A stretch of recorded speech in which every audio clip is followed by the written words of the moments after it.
masyarakat yang ada di Masablang untuk dapat mempergunakan masker apabila melakukan aktivitas di luar rumah, juga selalu menjaga lingkungan dan terutama selalu mengikuti protokol kesehatan yang telah disampaikan oleh pemerintah untuk kebaikan kita bersama.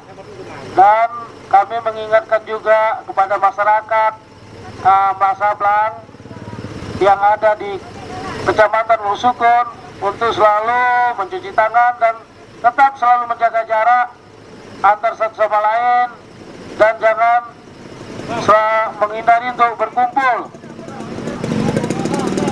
Mungkin kami dari tim gugus tugas COVID-19 Kabupaten Aceh Utara, apabila ada masyarakat yang merasa ataupun bisa melaporkan kepada posko COVID yang ada di kantor Badan Penanggulangan Bencana Kabupaten Aceh Utara, tepatnya di Simpang Lande.